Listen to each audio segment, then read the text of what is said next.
Hello friends, तो ये medieval history का प्लेलिस्ट चल रहा है और अब मैं बताऊंगा आपको शेरशाह सूरी के प्रशासन के बारे में। तो इसके पहले मैंने शेरशाह सूरी का जो बताया था पॉलिटिकल हिस्ट्री पूरी तरह से कंप्लीट कर दिया है। इसमें जितने भी युद्ध होते हैं, चाहे उसका जो प्रारंभिक जो संघर्ष होता है वो बता दिया है, कहाँ जन्म होता है, कैसे कैसे फिर बंगाल वाले इलाकों में अधिकार करता है, ये सब मैंने आपको बताया था। यहाँ पे आप देख सकते हैं चौसा का युद्ध होता है, बिलग्राम या फिर जो कन्नौज का युद्ध बोलते हैं वो भी हुआ था, वो भी मैंने बताया था। कैसे हुमायूं हारता है और फिर भारत वाले इलाकों से सिंध चला जाता है, सिंध से फिर पर्सिया में जाके वहाँ पे फिर से आता है बाद में। तो ये 5 साल का इसका शासन काल रहता है, लेकिन बहुत ही इंपॉर्टेंट है। मतलब मुगल जो सल्तनत चलती है उसके बीच के काल में ये आता है, हुमायूं के बाद में आता है और फिर बाद में देखेंगे अकबर आएगा। तो यही हमें देखना है। इसके बाद तो हम अकबर ही देखेंगे, लेकिन इसकी प्रशासनिक व्यवस्था बहुत ही इंपॉर्टेंट है और यही जो रहेगा ये कंटिन्यू फिर अकबर रखता है और वही कंटिन्यू फिर चलते रहता है। मतलब और ये भी समझिए कि ऐसा नहीं है कि बिल्कुल ये नया तरह से सेटअप बैठाता है। ये जब दिल्ली सल्तनत चल रही है तो वही जो लोधी वंश रहता है तो वही चले आते रहती है और उसी को फिर ये कंटिन्यू थोड़ा बहुत उसमें भी ये सुधार करके करता है कंटिन्यू, और भी चीज़ें बहुत सारी कराता है, तो वो हमें देखना है। तो इसमें प्रशासनिक, आर्थिक व्यवस्था और थोड़ा सा इसमें मैं आपको ये भी बताऊंगा कि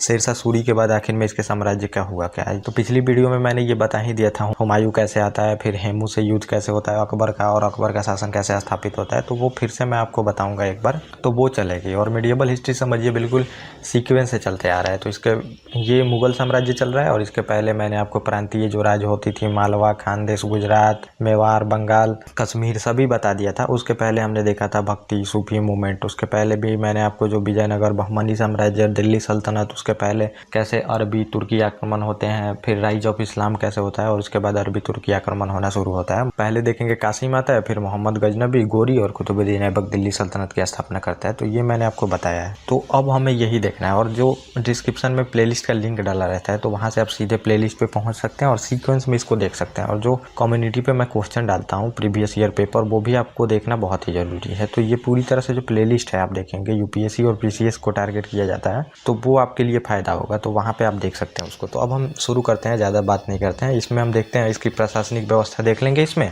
और आर्थिक, सामाजिक सभी व्यवस्था यहाँ पे मैं आपको बता दूंगा, और जो इम्पोर्टेंट इसके निर्माण्य कार्य रहते हैं वो भी हम इसमें देख लेंगे। तो शेरशाह की शासन व्यवस्था मतलब प्रशासनिक व्यवस्था हमें देखना है। तो शेरशाह सूरी देखेंगे, ये कुछ हद तक जो अलाउद्दीन का प्रशासन रहता है उससे प्रभावित रहता है, और जो शेरशाह सूरी मॉडल थोड़ा सा मतलब मॉडिफाई करके अपनाएगा वही अकबर कंटिन्यू रखता है।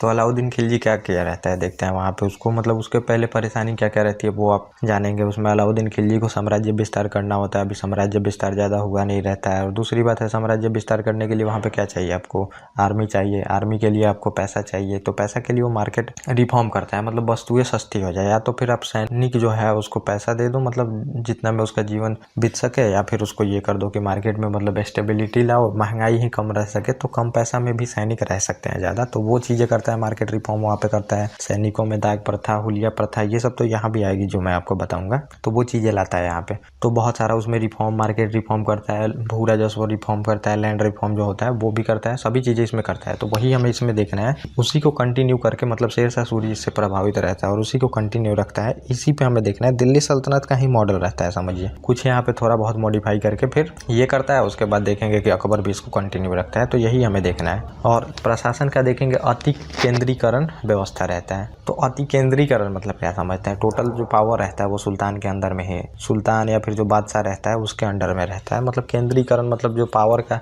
है वो एक हाथों में ही रहता है। पावर डिसेंट्रलाइज नहीं किया जाता, सबको नहीं दिया जाता, वही मतलब केंद्रीकरण तो होता है। और अति केंद्रीकरण मतलब कि बहुत ज़्यादा, उसमें किसी की पावर कोई नहीं सुनी जाएगी, बस सुल्तान जो बोलेगा, चाहे जो बादशाह है वही चीज़ें चलेंगी, वही रहता है। अति केंद्रीकरण प्रशासनिक व्यवस्था रहता है। सुल्तान ही उसमें न्याय करेगा, सुल्तान ही उसमें लॉ बनाएगा, सुल्तान ही है जो युद्ध की घोषणा करेगा, सुल्तान ही सेनापति का भी काम वहाँ पे करेगा। मतलब सर्वोच्च सेनापति वही होगा, जो बोलेगा वैसे ही युद्ध होगा। मंत्रालय तो होंगे, सभी मंत्रालय होंगे। जैसे आप आज मंत्रालय देखते हैं, फाइनेंस मिनिस्ट्री है, उसमें डिफेंस मिनिस्ट्री है, एग्रीकल्चर मिनिस्ट्री है, सभी मिनिस्ट्री है, लेकिन उनको काम किसके तहत करना पड़ता है, पीएम के कहने पे। लेकिन कुछ काम वो अपने अनुसार भी कर सकते हैं, लेकिन यहाँ पे आप एक तिनका भी नहीं हिला सकते हैं, जो कि यहाँ पे सुल्तान है उसके बिना मर्जी का। अति केंद्रीकरण था ये। और देखेंगे मंत्रियों के व्यक्तिगत सचिव में तब्दील कर दिए। तो मंत्रियों जो थे, जैसे मंत्रालय है तो आज देखिए डिफेंस मिनिस्ट्री है तो राजनाथ सिंह है, फाइनेंस मिनिस्ट्री है तो निर्मला सीतारमण मैम है वहाँ पे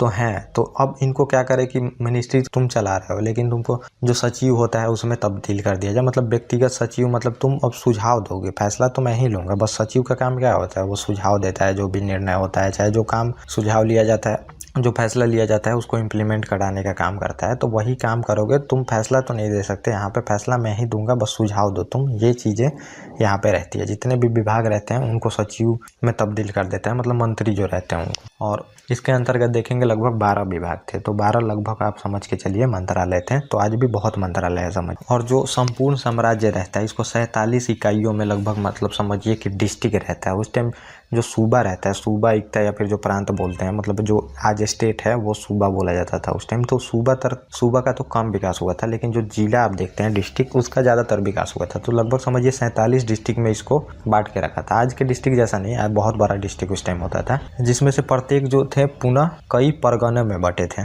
तो परगना मतलब आज जो आप मंडल सम देखते हैं वो आप समझिए परगना था। और परगने में एक सिकदारान होता था, एक कोषाध्यक्ष होता था, एक हिसाब रखने के लिए एक हिंदू एवं जो एक फारसी लेखक भी होते थे। तो थोड़ा सा मैं आपको स्ट्रक्चर बता देता हूँ अभी, मतलब साम्राज्य का स्ट्रक्चर क्या था ये आप समझ लीजिए यहाँ पे। तो जो स्ट्रक्चर था आप समझ सकते हैं। तो सबसे पहले होता था सेंटर, आप समझिए, मतलब जो आज हमारा पूरा देश है ये सेंटर हो गया। उसके बाद कौन होगा, स्टेट होगा। स्टेट को क्या बोला जाएगा वहाँ पे, इक्ता या फिर सूबा या फिर प्रांत बोला जाएगा। और फिर उसके बाद क्या होगा, डिस्ट्रिक्ट होगा। डिस्ट्रिक्ट को उस टाइम क्या बोला जाता था, सरकार बोला जाता था। जो आप जिला आज बोलते हैं उसको सरकार बोला जाता था। और उसके बाद कौन होता था, जो आज मंडल होता है वहाँ पे परगना होता है। और परगना के नीचे सबसे जो गाँव है, गाँव विलेज होता था। तो ये मतलब स्ट्रक्चर था, आप समझ सकते हैं। और यहाँ पे जो सबसे ऊपर जो होगा ये आप देखेंगे मतलब कि बादशाह होगा, पूरे सेंट्रल लेवल पे बादशाह होगा। प्रांत पे आप देखेंगे कि ज़्यादातर विकास हुआ नहीं था यहाँ पे प्रांतों का। तो ये आप समझिए ना मान के चलिए, ज़्यादातर प्रांत का विकास नहीं हुआ है। यहाँ पे डिस्ट्रिक्ट का ज़्यादा महत्व था, जो शेरशाह सूरी का काल था। और डिस्ट्रिक्ट को सरकार बोला जाता था। और यहाँ पे जो प्रमुख अधिकारी आप देखेंगे तो ये होता था सिकदारान होता था। तो ऐसे से आप समझ लीजिए ये होता था यहाँ पे प्रमुख अधिकारी, जो कि सैनिक संबंधित कार्य देखता था डिस्ट्रिक्ट में, आप समझिए सिकदारान। और दूसरा फिर कौन अधिकारी होता था, आप समझिए मुंसिफ होता था। और मुंसिफ का काम क्या है, यहाँ पे न्यायिक अधिकारी होता था। ये न्याय संबंधित, मतलब समझिए जुडिशियल काम ये देखता था यहाँ पे। और फिर उसके बाद होता था परगना। परगना का मेन जो अधिकारी होता था ये भी सिकदार ही होता था। सिकंदरान नहीं होता था यहाँ पे, बस सिकदार होता था। परगना में जो अधिकारी होता था प्रमुख, ये कानून संबंधित चीज़ें देखता था। सभी कानून जो होती थी, मतलब समझिए एडमिनिस्ट्रेटिव कार्य के लिए ये होता था। और दूसरा फिर यहाँ पे अधिकारी होता था, देखेंगे कि मुंसिफ होता था। मुंसिफान यहाँ होता था, यहाँ पे बस मुंसिफ होता था जो परगना होता था। तो ये समझिए। और इसका काम क्या था, राजस्व से संबंधित कार्य ये देखता था, राजस्व से। और कारकुन नामक भी एक अधिकारी होता था परगना में, ये भी समझिए, ये लेखा वगैरह देखता था, कारकुन नाम का जो अधिकारी होता था। और गाँव में देखेंगे विलेज में, इसमें होते थे खूट होते थे, मुकद्दम होते थे। मुकद्दम जो था ये राजस्व से संबंधित कार्य देखता था यहाँ पे। और तीसरा यहाँ पे देखेंगे पटवारी होते थे। तो ये समझिए कि कुछ सिस्टम था यहाँ पे। ये थोड़ा बहुत आपने समझ लिया। पहले सेंटर था जो कि सबसे ऊपर था, और ये बादशाह होता था। और पूरी तरह से जो मतलब पूरा देश है समझिए, ये बटा था आपको स्टेट में, जिसको इक्ता या फिर सूबा या फिर प्रांत भी बोला जाता था। और डिस्ट्रिक्ट था, जिसमें कि डिस्ट्रिक्ट को सरकार बोला जाता था। और सरकार में 2 प्रमुख अधिकारी आपको याद रखना है, सिकंदरान जो कि सैनिक संबंधित कार्य देखता था, और जो मुंसिफान ये आपका न्यायिक अधिकारी था यहाँ पे डिस्ट्रिक्ट में। और जो परगना था समझिए, जो मंडल, वहाँ पे सिकदार होता था, वो कानून का काम देखता था। और जो मुंसिफ होते थे राजस्व का काम देखते थे। और कारकुन भी होता था, जो कि लिखने वगैरह का काम यहाँ पे करता था मंडल में। और उसके बाद था विलेज में आप खूट, मुकद्दम जो राजस्व देखता था, पटवारी, ये कुछ प्रमुख अधिकारी होते थे। तो ये स्ट्रक्चर था जो आपने थोड़ा सा समझ लिया इस टाइम पे। तो यहाँ पे आपने ये समझ लिया, और यहाँ पे आप देखने में मतलब ईजी होगा। और अगली प्रशासनिक जो इकाई थी सरकार में बटी, जो सरकार मैंने बताया आपको डिस्ट्रिक्ट में, तो ये मुंसिफान जो होता था ये परगने का अधिकारी होता था, मतलब डिस्ट्रिक्ट का समझिए, न्याय संबंधित कार्य ये देखता था। और कुछ अन्य क्षेत्रों में देखेंगे सुरक्षा और प्रशासन को ध्यान में रखते हुए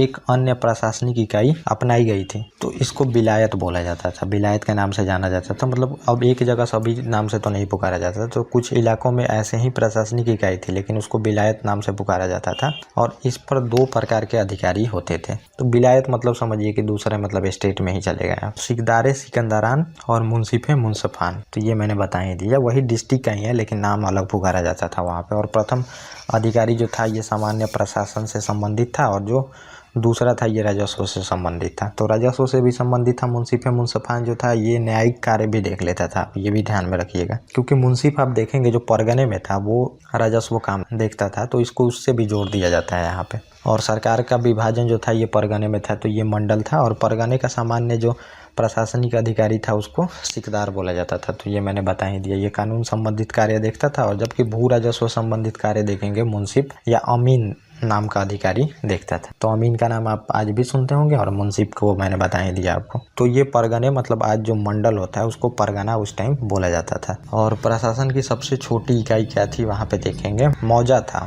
जो गाँव का ही रूप था। तो मौजा का ही गाँव का रूप बोला जाता है। और इसका प्रधान जो होता था ये मुखिया, पटवारी, खूत, मुकद्दम, ये सब रहते थे यहाँ पे गाँव लेवल पे। जो कि आज भी आप देखेंगे गाँव का मतलब सबसे छोटी इकाई कौन सा है, गाँव है। तो पहले तो अगर स्ट्रक्चर में आप देखें तो आज क्या है, सेंटर है, फिर उसके बाद स्टेट है, डिस्ट्रिक्ट है, उसके बाद मंडल है, मंडल के बाद आप देखेंगे कि पंचायत है, पंचायत के बाद आप देखेंगे पंचायत में गांव होते हैं, 3 गांव, कहीं 5 गांव, कहीं 2 गांव। तो वो जनसंख्या पे वैरी करता है। और उसके गांव में भी फर्दर गांव को देखेंगे कि वार्ड में बांटा रहता है जनसंख्या के अनुसार। तो ये रहता है। तो सबसे छोटी इकाई मुगल साम्राज्य में मतलब शेरशाह सूरी के टाइम में आप देखेंगे गाँव ही रहता है। तो अब हम इतने चीज़ों को तो देख लिए, मतलब कि कैसे विभाजन था। अब हम कुछ मंत्रालय देखेंगे, मतलब सेंटर से रिलेटेड। जैसे आज मंत्रालय है, फाइनेंस मिनिस्ट्री है, हमारी डिफेंस मिनिस्ट्री है, कॉरपोरेट मिनिस्ट्री है, बहुत सारा मंत्रालय है। तो उसमें अब हम देखते हैं उस टाइम कौन कौन सा मंत्रालय था। तो पहला है दीवाने वजारत। तो यह भू राजस्व निर्धारण एवं वसूली से संबंधित विभाग था। तो दीवाने वजारत बहुत ही इंपॉर्टेंट मंत्रालय था। लगान लगाना मतलब पूरी तरह से अर्थव्यवस्था जो है इसी के अंडर में होती थी। जैसे आज आप देखेंगे फाइनेंस मिनिस्ट्री है, तो अर्थव्यवस्था का पूरी तरह से प्रधान ये होता था, दीवाने वजारत ये मंत्रालय था। और उसके बाद जो ये तो पूरी तरह से देखेंगे अर्थव्यवस्था का काम देखता था। तो उस टाइम सबसे इम्पोर्टेंट जो चीज़ें होती थी वो थी सैनिक, क्योंकि सैनिक के तहत ही आप साम्राज्य विस्तार करिएगा। और जो भी स्टेट होते थे, आज देखेंगे कि मतलब साम्राज्य विस्तार पे उतना तो ध्यान नहीं दिया जाता, लेकिन फिर भी देते ही हैं। अभी चाइना जैसे जो कंट्री है, चाहे जो भी कंट्री को वहाँ पे मौका मिलता है अभी साम्राज्य विस्तार का देता है। तो सबसे इम्पोर्टेंट होता है सैनिक, और सैनिक भी मजबूत होता है जब तक आपकी आर्थिक व्यवस्था मजबूत नहीं होगी। तो सैनिक जो मंत्रालय रहता है, जो आज आप डिफेंस मिनिस्ट्री देखेंगे, तो दीवाने आरिज के नाम से पुकारा जाता था। दीवाने अर्ज या फिर आरिज आप जानते हैं, ये सेना संबंधित मतलब था। इसमें सैनिकों की नियुक्ति कराता था, ये प्रशिक्षण यही कराता था, वेतन संबंधित विभाग मतलब वेतन, प्रशिक्षण कैसे यहाँ पे लाना है, सभी सेना का काम इसमें होता था दीवाने आरिज में।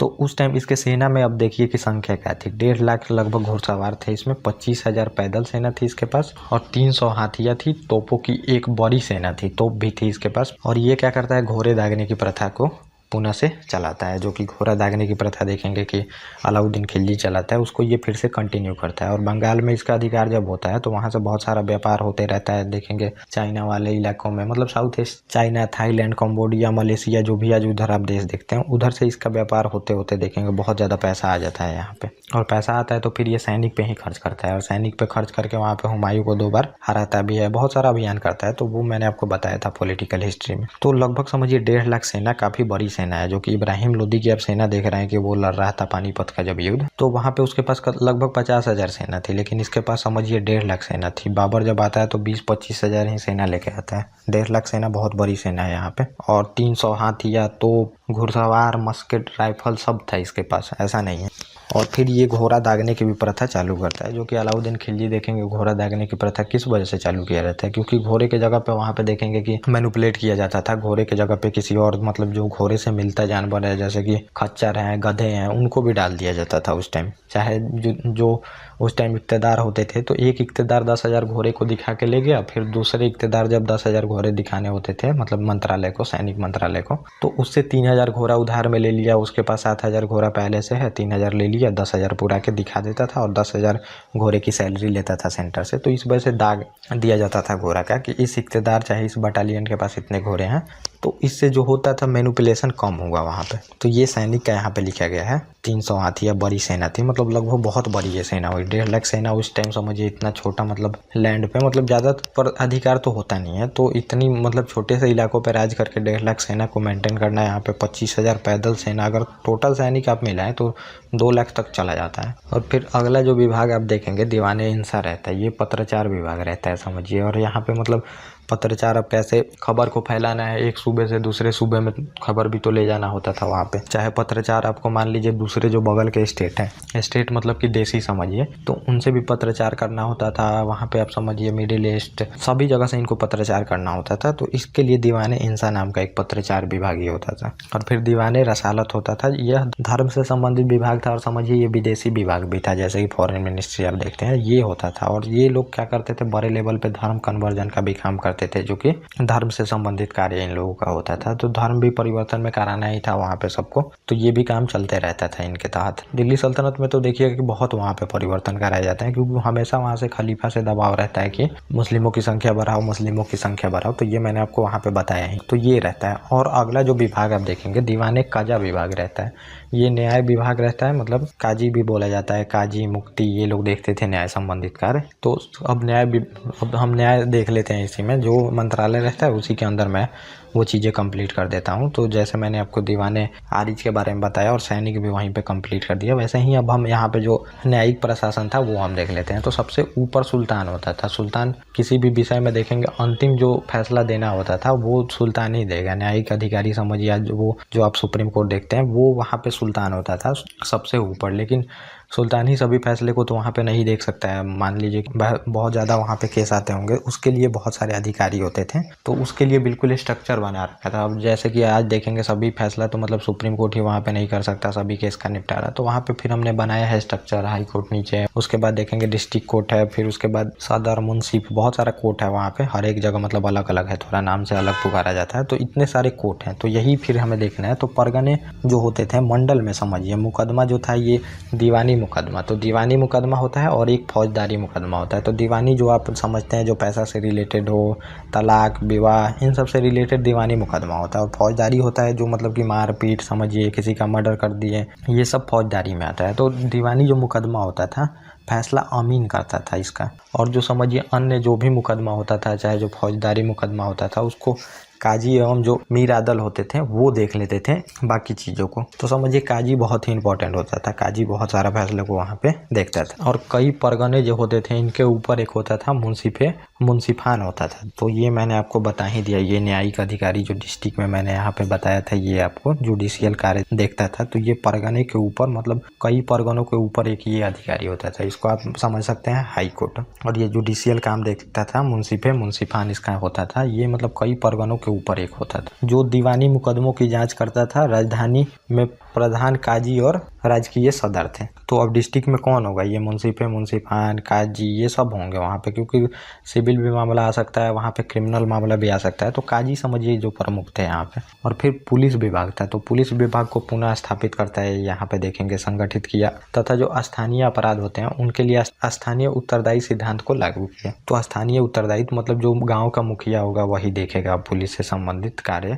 वहीं पे तुम्हें मतलब स्टेबल रखना है, चोरी डकैती जो भी चीज़ें है उसको स्टेबल करके रखना है, ज़्यादातर ये चीज़ें नहीं बढ़नी चाहिए। तो ये पुलिस का कार्य इन लोगों को मुखिया को गांव के समझिए सौंप देता है। तो यहाँ पे लिखा भी है गांव के मुखिया को ग्रामीण क्षेत्रों में जो अपराध होते थे उनको रोकने, पकड़ने तथा शांति बनाए रखने के लिए यहाँ पे उत्तरदायी बना देता है ये। तो पुलिस विभाग समझिए पुलिस का काम यही करते थे, जो कि गांव में होते थे खूत, मुकद्दम, ये सब कुछ अधिकारी होते थे। लेकिन जो इम्पोर्टेंट होते थे ये मुखिया होते थे देखने के लिए प्रशासन। तो इन्हीं को पुलिस भी कार्य करने के लिए बोलता है यहाँ पे, और इनको पुलिस कार्य देखना भी होता है। तो ये हमने देख लिया प्रशासनिक व्यवस्था। तो अर्थव्यवस्था में समझिए जो प्रमुख इसका मतलब आर्थिक मंत्रालय से लेके जो मैंने बताया था कि था, तो ये था दीवाने वजारत वाला। लगान कैसे लगाना है, वसूल कैसे करना है, आर्थिक मतलब पूरी प्रणाली ये दीवाने जो वजारत था ये करता था। निर्धारित सभी आर्थिक कामों को यही करता था। तो हमें देखना है मतलब इसमें भूमि किस तरह की थी, कौन से टैक्स लगते थे, उद्योग वगैरह के बारे में हमें इसमें देखना है। कृषि और व्यापार मतलब समझिए कि प्रमुख कर का इसमें साधन था। तो आप देखेंगे एंशिएंट चाहे मिडिएबल में तो सबसे इंपॉर्टेंट क्या चीज़ें थी, कृषि ही थी। कृषि से ही अधिकतर पैसा आता था, तो कृषि यहाँ पे इंपॉर्टेंट था। और दूसरा आप देखेंगे कि व्यापार होता था, तो व्यापार भी बहुत इंपॉर्टेंट था। तो ट्रेड रूट वाले इलाकों पे भी अपना अधिकार जमा के रखना पड़ता था, तब जाके शासक जो थे ये पैसा खा खाते थे बीच में। इसीलिए देखेंगे गुजरात और बंगाल फिर इंपॉर्टेंट रहता था किसी भी शासक के लिए, क्योंकि वहीं से व्यापार होता था। आज भी आप देखेंगे मुंबई वाले इलाकों से ज़्यादा व्यापार होता है, मतलब जो भी इलाका है देखेंगे, मतलब समुद्री क्षेत्र वाला इलाका जो भी, तो इधर वाले इलाकों से ज़्यादातर व्यापार होता था, तो इसलिए ये ज़रूरी है। तो यहाँ पे देखेंगे गुजरात वाला रहता है पोर्ट, तो ये भी बहुत इंपॉर्टेंट रहता है। और दूसरा आप देखेंगे कि ये बंगाल वाला, तो ये भी पोर्ट बहुत इंपॉर्टेंट रहता है। तो इसको फिर अपने अधिकार में रखा जाता है, ताकि यहाँ से जो भी व्यापारी या व्यापार करने, तो यहाँ पे आपको टैक्स मिलेगा, चाहे यहाँ गुजरात वाले इलाकों से टैक्स मिलेगा। और व्यापार भी करना हो तो यहाँ पे आप कर सकते हैं अरब वाले क्षेत्र में। और यहाँ पे चीन, जो थाईलैंड, कंबोडिया, मलेशिया, ये सब इलाके हैं, सिंगापुर, आज के उस टाइम में भी समझिए कुछ इसी नाम से, मतलब अलग अलग नाम से पुकारे जाते थे। तो यहाँ से भी व्यापार करने के लिए ये ज़रूरी, तो ये आपने समझ।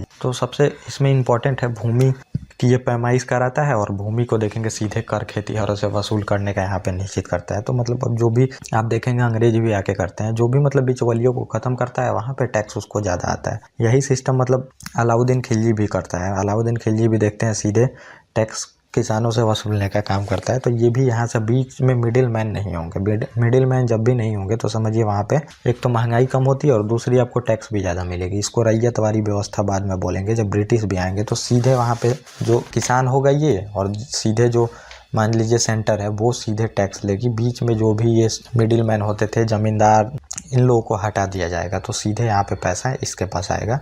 तो यही सिस्टम ये करता है सीधे। और देखेंगे औसत जो उपज होती थी, अथवा उसका ये देखेंगे 1/4, चाहे आप देखेंगे कहीं कहीं 1/3 भाग, मतलब 33%, या फिर कहीं 25% अनाज वसूला जाता था। और अनाज जो वसूला जाता था, ये नगद भी वसूला जाता था, और देखेंगे कि पैसे के फॉर्म में भी वसूला जाता था। तो नगद मतलब समझिए वही चीज़ों पे टैक्स लगेगा जो कि जल्दी से ख़राब हो जाए, जैसे कि सब्जियां हैं, चाहे और भी चीज़ें हैं जो अनाज मतलब जल्दी ख़राब हो जाता है, तो उसको नगद में पैसा ले लो। और जो अनाज देखेंगे गेहूँ, धान, ये सब बहुत दिनों तक चल पाता है, तो इसके लिए फिर तुम अनाज भी टैक्स में दे सकते हो। तो उसको ये होल्ड कर लेते थे अपना, और जब ज़रूरत होता था तो सैनिक में यूज करना है, चाहे मतलब बाज़ार में स्टेबिलिटी क्रिएट करनी है, तो जब भी बाज़ार में प्राइस इंक्रीज हो तो वहाँ पे अपना अनाज जो रखे हैं टैक्स में लेके उसको बाज़ार में डाल दीजिए, तो फिर वहाँ पे प्राइस जो है वो स्टेबल रहती है। तो इसके लिए ये लोग टैक्स देखेंगे नगद रूप में भी लेते हैं, और दूसरी बात है कि अनाज के रूप में भी लेते हैं। और राजस्व इकट्ठा करने के लिए देखेंगे जो अधिकारी उपयोग में लाए जाते थे,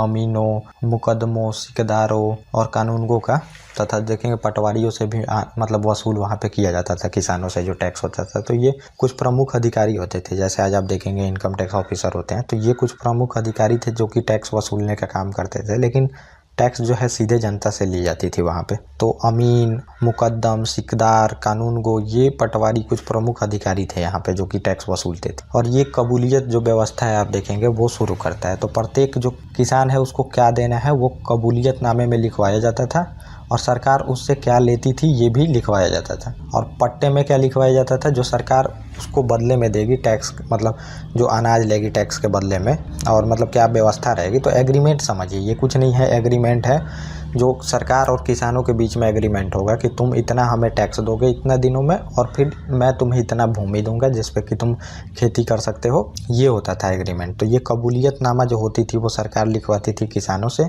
और किसानों को उसके बदले में क्या देगी सरकार, उसको पट्टे पे लिख के सरकार दे देती थी किसानों को। तो ये व्यवस्था लगाता है, क्योंकि मतलब आप समझिए कि टैक्स फिक्स ही नहीं होता है कि टैक्स कितना आएगा। अब जैसे बजट बनता है, आज देखेंगे गवर्नमेंट बजट बनाती है तो वो भी एस्टिमेट लगाती है, लेकिन उतना पैसा नहीं है तो फिर वहाँ पे कर्ज लेना पड़ता है। वही चीज़ें यहाँ पे थी कि रैंडमली कर वसूला जाता था, तो इससे इस सरकार को पता नहीं चल पाती थी कितना कर आएगा, कितना हम खर्च करेंगे। तो ये बजट नहीं बन पाता था गवर्नमेंट का। इस वजह से ये अब पट्टा वाला व्यवस्था और जो ये कबूलियत वाली ये जो एग्रीमेंट होती थी ये आती है, ताकि सरकार को एक बार में पता चल जाए इतना पैसा आएगा ही आएगा चाहे कुछ भी हो। तो फिर इससे वो खर्चे का एस्टिमेट फ्यूचर का बना पाएगा और फिर खर्च करेगा तो वहाँ पे प्रॉफिट होगा। इसलिए ये व्यवस्था आती है। क्योंकि पहले देखेंगे मतलब रैंडम वसूला जाता था, जो अधिकारी जाते थे, कोई उनके पहचान का है तो वहाँ पे कम ले लो उससे, कोई पहचान का नहीं है तो ज़्यादा ले लो। तो अब ये सब करना बिल्कुल बंद हो जाएगा। जो लिखा हुआ है वही तुम्हें देना है, जो एग्रीमेंट में है वही देना है, उससे ज़्यादा ज़्यादा नहीं देना है। तो अधिकारी होते थे तो वहाँ पे मतलब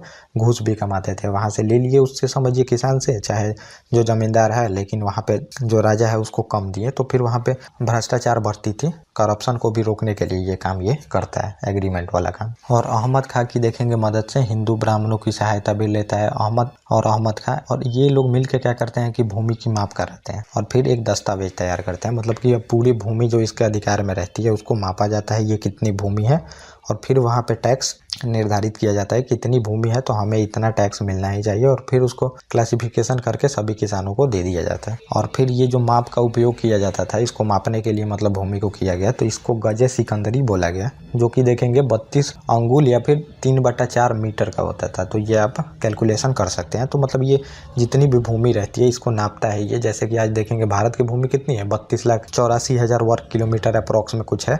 तो ऐसे ही इसके अंडर में जितनी भी भूमि है उसकी पैमाइश कराता है और फिर यहाँ से बोलता है मुझे इतना टैक्स मिलना चाहिए, और उसी अनुसार किसानों को फिर दे दिया जाता है कि इस इलाकों से इतना टैक्स मिलना चाहिए, और फिर मतलब टैक्स भी वसूला जाएगा तो डायरेक्ट किसानों से वसूला जाएगा। तो ये सब बहुत बड़ा रिफॉर्म रहता है समझिए, इसके पहले ये सब रिफॉर्म कोई नहीं किया है। तो इससे टैक्स बढ़ेगा तो फिर यहाँ पे आप सैनिकली मजबूत करिएगा। तो ये इतना 5 सालों में इतनी व्यवस्था करके ये जाता है शेरशाह सूरी, आप देखेंगे।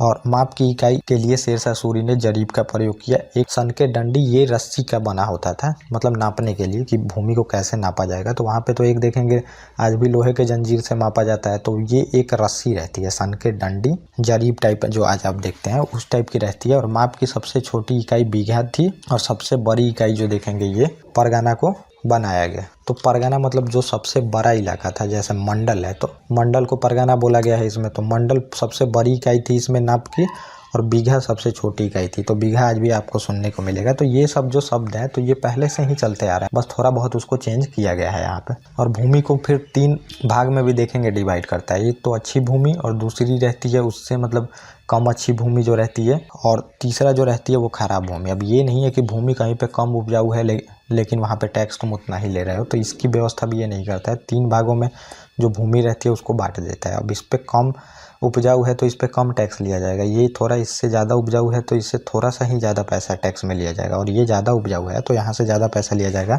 ऐसी व्यवस्था ये कर देता है। और जो एग्रीमेंट होता था तो इसको बहुत नामों से जाना जाता था, ये भी आप समझिए। तो ये यहाँ पे लिखा भी है शायद, तो हम देख ही लेते हैं। तो शेरशाह जो रहता है ये ज़मीन को 3 भागों में विभाजित करता है, जो मैंने बता दिया। उत्तम भूमि, मध्य भूमि और देखेंगे निम्न भूमि रहती है, मतलब सबसे खराब, उस पर कम उपज होती है। और उस समय जो भूमि कर लिया जाता था तो ये 1/3% लिया जाता था, ये समझ लीजिए। अब जैसे कि अच्छी उपजाऊ भूमि है तो यहाँ पे मान लीजिए 100 क्विंटल हो रही है, और जो इससे कम उपजाऊ भूमि है यहाँ पे मान लीजिए 60 क्विंटल ही हो रहा है, और इससे भी मतलब जो कम जो निम्न भूमि है इस पे मान लीजिए 30 ही उपज हो रहा है। तो अब इसको क्या किया जाएगा, 3 भागों में सब पे 1/3 ही कर लगेगा। ऐसा नहीं है कि आपको मतलब अलग अलग लगेगा, सब पे 1/3 कर लगेगा। लेकिन आप देखेंगे एक्चुअल जो है ये कम देनी पड़ेगी किसान को। यहाँ पे कितना देगा, 10 क्विंटल ही टैक्स देगा। यहाँ पे आप देखेंगे कितना देगा, तो 20 क्विंटल ही देगा जो टैक्स है, और यहाँ पे आप देखेंगे लगभग 33 पॉइंट कुछ ही क्विंटल टैक्स देना पड़ेगा। तो ये होता है मतलब टैक्स 1/3 निर्धारित कर दिया जाता है। और पहले क्या होता था, जमीन कैसी भी हो वहाँ पे इतना मुझे चाहिए ही चाहिए, ये नहीं है, जितना उपजेगा उतना हम लेंगे,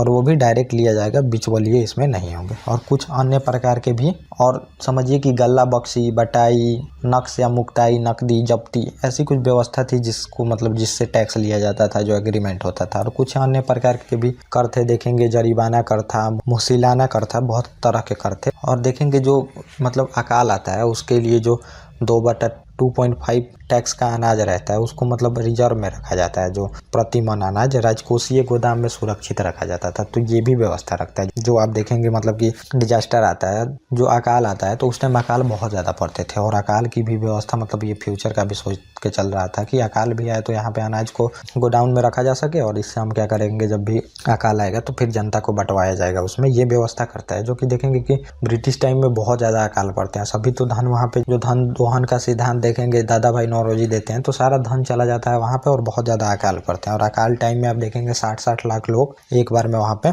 भूख से मर जाते थे। तो ये व्यवस्था रहती है। तो फ्यूचर की वो लोग व्यवस्था नहीं करते हैं, और अनाज रहता भी है ब्रिटिशों के पास, लेकिन वो बंटवाता नहीं है और लोग तरफ तरफ के मर जाते हैं। लेकिन ये समझिए फ्यूचर की व्यवस्था करके चलता है अनाज की, ताकि कभी भी अकाल पड़े तो यहाँ पे फिर उससे मृत्यु ना हो लोगों की, उसके लिए अनाज भी ये रिजर्व में रखता है शेरशाह सूरी जो रहता है। और फिर मुद्रा संबंधित भी सुधार करता है। देखेंगे मुद्रा और जो चुंगी होता है इसके संबंधित भी सुधार करता है, और ये सिक्कों का विकास करता है। जो आज आप देखेंगे मतलब करेंसी चलती है, जो टोकन करेंसी, इस टाइप की व्यवस्था ये करने को सोचता है। और सोने, चांदी, तांबे की जो मुद्रा रहती है उसको ये बनवाता है। ये पहले चल रही थी, सोने, चांदी, तांबे की मुद्रा जो पहले चल रही थी, उनके स्थान पे देखेंगे 167 ग्रेन के सोने के सिक्के जारी करता है, जो कि असरफी के नाम से जाना जाता था। तो मतलब टोकन करेंसी जो आज देखेंगे उस टाइप की व्यवस्था ये करता है। और सोने की मुद्रा इस वजह से भी जारी की जाती है कि इसको ज़्यादातर मैनिपुलेट नहीं किया जा सकता है।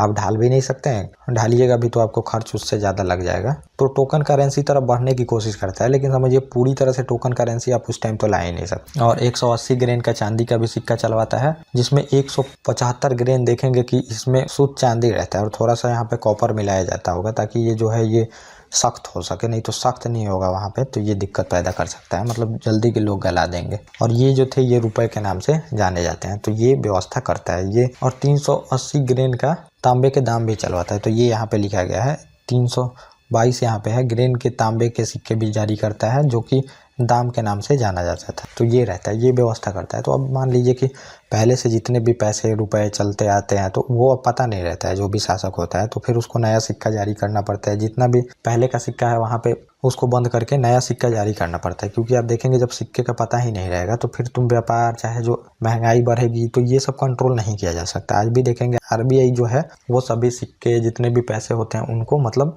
उसके काउंटिंग में होती है कि इतने सिक्के अभी मार्केट में चल रहे हैं, चाहे इतने सिक्के अभी बैंक के पास हैं, इतने नोट, इतने करेंसी बैंक के पास है, इतना जो है अभी मार्केट में चल रहा है। तो उससे महंगाई का पता चलता है, महंगाई का पता चलता है तो फिर वहाँ पे कंट्रोल भी किया जाता है महंगाई को। Repo rate, reserve repo rate, इन सब का यूज करके CRR, SLR, तो ये सब टूल्स है आरबीआई के, जो कि मैं आपको इकोनॉमिक्स में बताऊंगा। तो ये करता है। और इसके मुद्रा को आप देखेंगे मतलब उस टाइम की इतना अत्याधुनिक मुद्रा मतलब विकसित करता है। जो मुद्रा बनाता है वो देखेंगे ब्रिटिश मुद्रा प्रणाली का आधार बनता है बाद में जाके, और ब्रिटिश फिर ऐसा मतलब मुद्रा बनाता है इसी से प्रभावित होकर, इसी टाइप के सिक्के ये।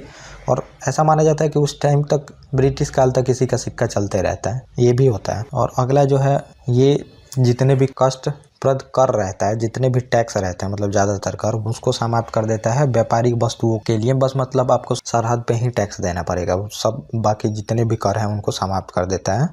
मतलब ज़्यादातर जो टैक्स लगता है, जो बाउंड्री होता है, उसको ये फिर समाप्त करके यहाँ पे जितने भी ज़्यादा चुंगी लगते हैं उनको कम कर देता है। और यहाँ पे एक मतलब समझिए एक ही कस्टम ड्यूटी लगेगा आपको। कस्टम ड्यूटी जो रहता है वो सीमा पे दिया जाता है। वो जो भी कंट्री मतलब व्यापार करता है अदर कंट्री से, तो उसको कस्टम ड्यूटी देना पड़ता है वहाँ पे। जो जिस देश में आप वस्तु को बेचने जा रहे हैं उसमें एंटर कर रहे हैं तो वहाँ पे कस्टम ड्यूटी देनी पड़ती थी। तो बहुत तरह के टैक्स थे। एक तो कस्टम ड्यूटी वहाँ पे देनी पड़ती थी, फिर आप अंदर भी आ रहे हैं तो आपको टैक्स देना है। और छोटे छोटे साम्राज्य थे, तो छोटे छोटे साम्राज्य जब भी रहते हैं तो देखिएगा वहाँ पे जो व्यापारी हैं उनको दिक्कत होती है। मान लीजिए ये पूरा भारत है तो इसमें अब यहाँ पे मराठा है, मान लीजिए यहाँ पे सिख हैं, यहाँ पे राजपूत हैं, दिल्ली पे तो बदलते रहता था, यहाँ पे बंगाल है। तो अब जो व्यापारी आएगा अगर इसको पूरे भारत में व्यापार करना हो, यहाँ आया यहाँ पे भी टैक्स देगा। अब इनका जो नया सीमा यहाँ पे है इन वाले इलाकों में, तो अब राजपूतों को भी टैक्स दो। अगर यहाँ व्यापार करना है तो सिखों को भी टैक्स दो। यहाँ पे मान लीजिए मुगल हैं तो इनको भी टैक्स दो।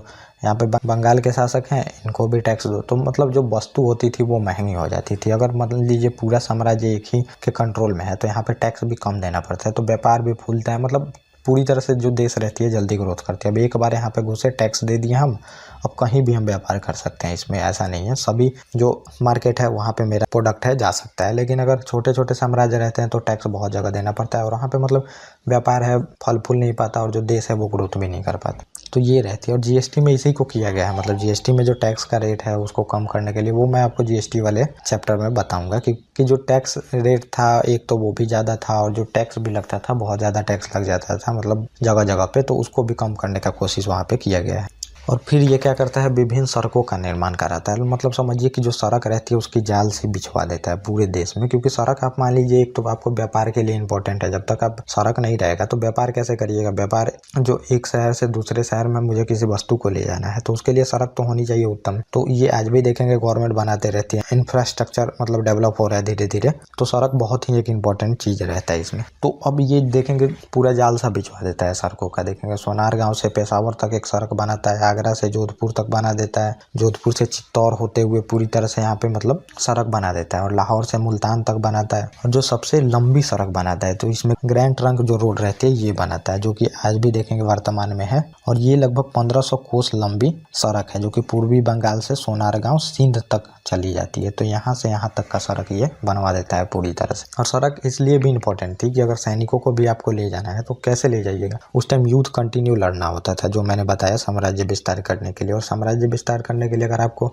सैनिक ले जानी है, अगर रोड ही सही नहीं है तो कैसे सैनिक को आप जल्दी से ले जा पाइएगा। आज जो इंफ्रास्ट्रक्चर गवर्नमेंट डेवलप कर रही है, चाहे चीनी गवर्नमेंट देखिएगा उधर तिब्बत वाले इलाकों में, चाहे भारतीय जो गवर्नमेंट है ये भी लद्दाख, चाहे अरुणाचल प्रदेश, सभी इलाकों में, उत्तराखंड, पूरी तरह से सड़कों का जाल बिछाया जा रहा है। तो इसीलिए बिछाया जा रहा है कि जो सैनिक है जल्दी से जल्दी वहां पे जा सके। तो इसलिए भी इंपॉर्टेंट होता था सड़क, तो ये सड़कों का जाल सा बिछा देता है। और तीसरी बात ये है कि जो सड़क नहीं होती थी, इस वजह से आप देखेंगे जितने भी किसान होते थे तो किसान का जो फसल होता था, जब सेना गुजरती थी तो लाख लाख सेना एक बार में गुजरती थी, लाख, 1.5 लाख, 2 लाख, तो जितने भी फसल होते थे वो भी बर्बाद हो जाता था सेना जब भी गुजरती थी। तो ये भी एक इकोनॉमिकली लॉस होता था, जिससे आपको टैक्स कम आएगा। और दूसरी बात है जनता भी खुश नहीं रहेगी, किसान भी परेशान रहेंगे, इसलिए सड़क बहुत ही इंपॉर्टेंट है। तो सड़क भी बनवाता है। और जब भी पहले आप देखेंगे सड़क अब शुरू में आते तो नहीं बनवा लेगा, तो सड़क पहले नहीं बना रहता है। जब भी इसकी सेना गुजरती है और जितना भी फसल बर्बाद होता है तो उनको फिर जो कंपनसेशन होता है वो भी दिलवाता है अपने अधिकारियों से। और देखेंगे शेरशाह जो रहता है ये पक्की सड़कों के दोनों ओर छायादार वृक्ष भी लगवाता है, और थोड़ी थोड़ी दूर पे सरायों और जो विश्राम गृह रहता है उसका भी निर्माण कराता है।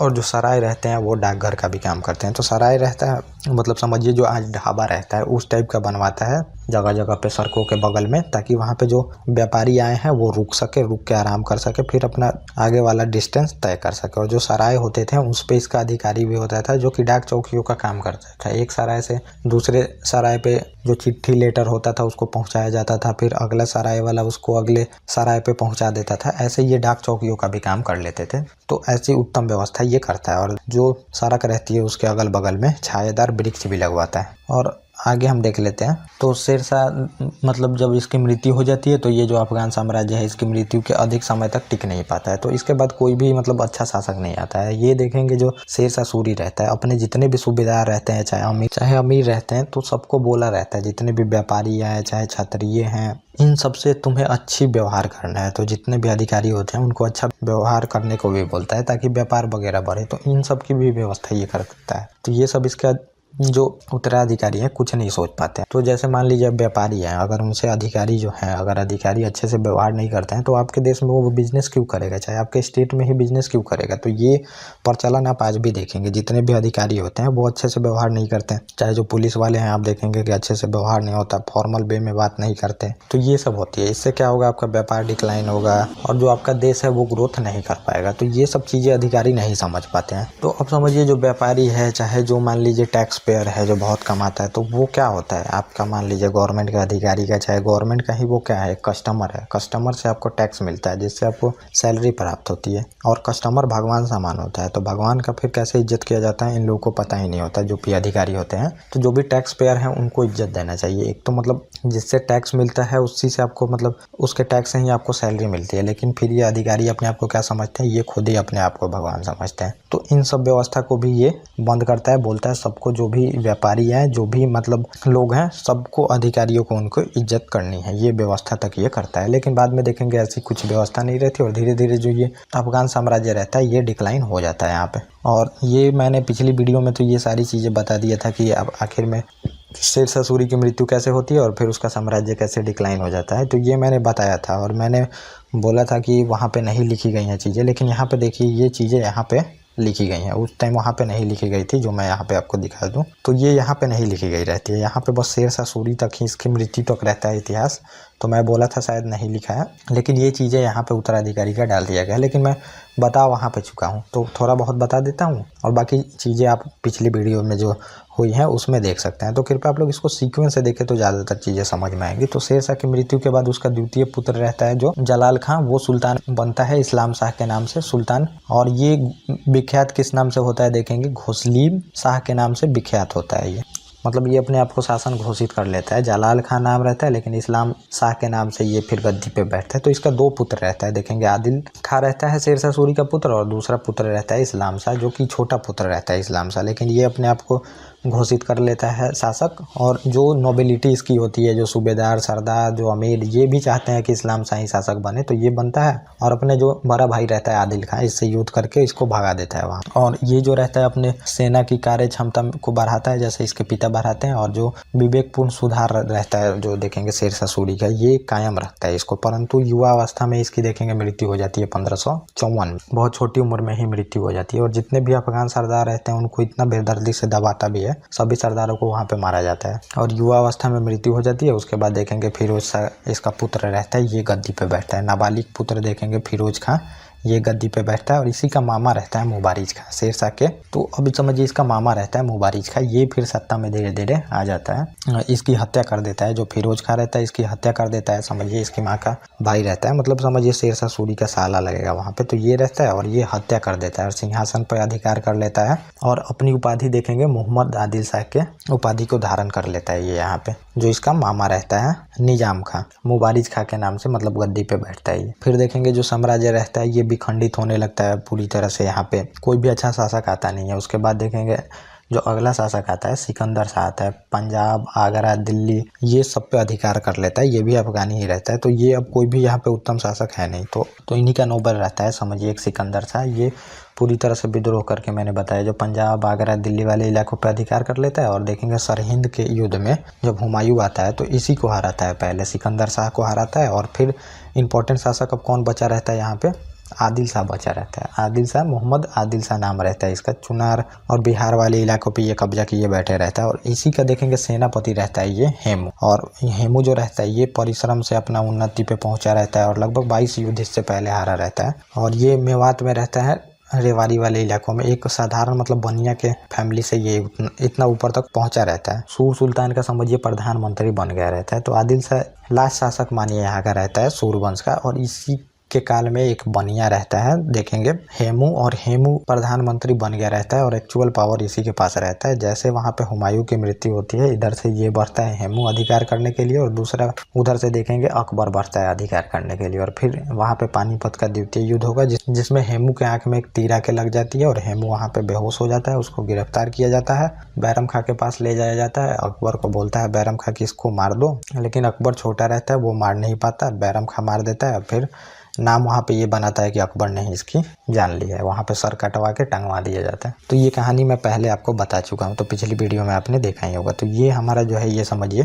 सूर साम्राज्य रहता है, ये कंप्लीट हो जाता है। तो इसके पहले वाले वीडियो में मैंने जितना पॉलिटिकल हिस्ट्री था वो बता दिया, कैसे कैसे युद्ध होता है। और फिर इसके बाद मैंने आपको ये बता दिया इसका प्रशासनिक व्यवस्था। तो ज़्यादातर ये इंपॉर्टेंट है। तो दोनों चीज़ें हमने देख लिया यहाँ। तो अब हम शुरू करेंगे अकबर को। और अकबर में समझिए कि काफ़ी इंपॉर्टेंट है, इसमें साम्राज्य विस्तार, और अकबर बहुत ज़्यादा फैलाता भी है मुगल एम्पायर को, और यही स्टेबल करके जाएगा शासन को कि आप देखेंगे औरंगजेब तक ये शासन चलते रहेगा वहाँ पे। तो इसका विजय अभियान भी बहुत सारी चीज़ें आएंगी उसमें। उसके बाद मैं आपको जहांगीर के बारे में बताऊंगा, उसके बाद हम शाहजहां के बारे में देखेंगे। तो बहुत ही इंपॉर्टेंट अभी शासक आएंगे, अभी बहुत चलेगा ये मुगल काल। उसके बाद पॉलिटिकल हिस्ट्री के बाद हमें एडमिनिस्ट्रेटिव हिस्ट्री भी देखना है, तो उसमें प्रशासनिक व्यवस्था में बहुत सारी चीज़ें आएंगी जो कि यहीं से क्वेश्चन बनता है आपको। तो ये यहीं पे कंप्लीट होता है, और कृपया आप लोग इसको सीक्वेंस से देखें। और दूसरी बात यह है कि जो कम्युनिटी पे क्वेश्चन डलता है उसको भी आप लोग आंसर देने का कोशिश करें। Okay guys, thank you. और अब हम मिलेंगे अपने नेक्स्ट टॉपिक पे।